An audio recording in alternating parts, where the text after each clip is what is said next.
Today's video, we're going to be using our camera in manual settings, and I'll show you the kind of thought process I go through when I try and take a photograph in manual. Over here, I've got a little statue that I'm going to do a little close-up shot, probably something I might turn into black and white later on. Now, probably for this shot, I'm thinking about something I'm going to use on my social media channel. So I've already thought about what format I want to take it in. It's probably going to end up square, and it's probably going to end up black and white. If you're new to this channel, I'm Richard Gill. I'm a professional photographer, and on this channel I provide free photography training for those of us that are a bit older, who've lost a bit of hair or maybe got some grey in it. If that sounds like you, make sure you subscribe to the channel. And if you like this video, please make sure you hit that like button as well. Right, let's get the camera set up and show you what those settings are. I've set my camera up on a tripod in front of the sculpture. I could do this handheld, it's just a bit easier for me filming to have it on a tripod. And what I'm thinking about here is having a very shallow depth of field. I want the sculpture to be the main focus of the shot I'm taking. So I'm going to choose a very wide aperture.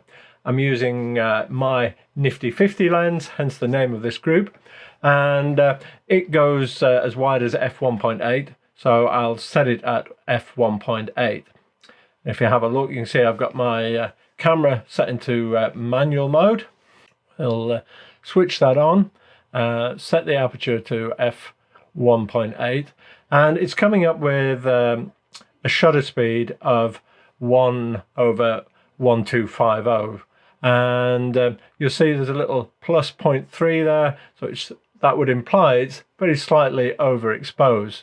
But if I check on the histogram, I can actually see that it's not blowing out the highlights.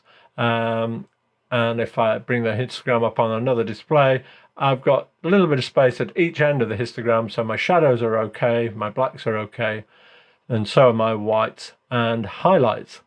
So I'm happy with that. And the next thing I need to do is think about focusing. And I need to do a spot focus on, and I want to focus on the sculpture. I obviously want to make sure that that's really sharp. And I should have mentioned actually my ISO is set to 100. That would be the default setting I would start with for ISO. So let me take that shot. And there it is in colour, pretty much straight out of the camera. And I said I would convert that to black and white. In the end, actually, I went for a 4x5 format rather than square because I felt it suited the shape of the sculpture better. I'm having a little walk round Kendal now, see what else I can find. And just walking up through this park, I'm going to go up through the main centre. So for those of you who don't know, Kendal, it's a town in northwest England, just on the edge of the Lake District. And I'm going to move up to this market square because there's a nice cafe at the end, and I think that'll create a nice scene. There should be a few people milling around, and I want to show you an example of using your manual settings where you need to think about all three things, so ISO, aperture, and your shutter speed. And the first thing I do when I get to somewhere where I'm thinking about taking my photo is just have a good look round and find what I think is the best location. One of the things I've spotted is there is a scaffolding up against this building here, so I prefer not to have that in my frame. So I need to find a location where I can crop that out to one side. Just having a little look down this street here. And I think this corner here might make for a nice position. I've got a nice line, a curve of the pavement that's going to lead me into the photo where all the people are sat. So I've set up my camera. Now the first thing I'm thinking about is my aperture, so I want to make that very narrow. I've gone for f22 and because I want a big depth of field, but I also know that I want a very slow shutter speed, and that's another reason why I've gone for this very narrow aperture. I want to try and blur the motion of anybody walking through the shot to create a little bit of movement, make the photograph a bit more dynamic. And I know that I need to get down to about a 1/6 or a 1/8 of a second to get enough to get the shutter speed slow enough to create that little bit of motion blur. Now what I'm going to have to do to get that is change my ISO as well. And I'm going to make my ISO as slow as possible. I've actually had to reduce that to ISO 50. And I've ended up with a 1/6 of a second at f22. And there's my shot. And you can see in the shot that the waitress just coming through the bunch of people having their coffees, she's nicely blurred. And the whole shot's in focus from front to back of the scene. So if you look to the extreme left, you can see the little monument of the soldier there is still nice and sharp. And the people right in the foreground are nice and sharp too.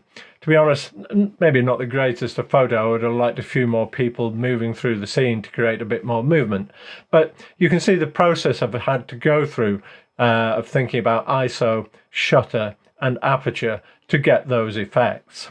So I've come across this barber shop with a queue outside it. It's 10 o'clock on a Sunday morning, and it's because we've just come out of lockdown. So I thought that might make a sort of interesting social commentary type photo, a bit of social documentary about the state of things at the moment. So for this, I'm going to want a little bit of depth of field because I want to show the barber shop in focus right across from sort of front to back. And I also want my main subject in focus. So I'm going to choose f5.6. Now, I also want to make sure that the movement of any people is frozen. So the guys standing in the doorway, they're likely to be shuffling on their feet. So I'm going to want something at least like 160th of a second. So I'll reset my ISO to 100 and set my aperture to f5.6 and just see what I get at around 100th of a second. And actually, I can get away with a 200th, so that's perfect for this shot. And there you go. And that's the shot. Again, maybe not that interesting, but it's achieved what I want. Everything is perfectly sharp. I've got a good depth of focus from the front to the back of my scene, and I haven't got any blurring from the people moving. So I've done that again by choosing aperture and shutter. I hope that's given you an insight into how I choose the manual settings on my camera and gives you the confidence to go out and do the same. The main thing is just get out there and practice. You know, we learn by getting things wrong. If you've enjoyed this video, it's been a slightly different style for me, please let me know in the comments. Give it a like, or if you don't like it, give it a dislike. At least then I get some feedback from you. And if there's anything you'd like feedback on your photos, we do have a Facebook group which you can join. I'll put a link in the description. And if you want to see more videos, do make sure you subscribe to the channel and hit that little bell icon so you get notified when I release a new video. I'll look forward to seeing you again next time.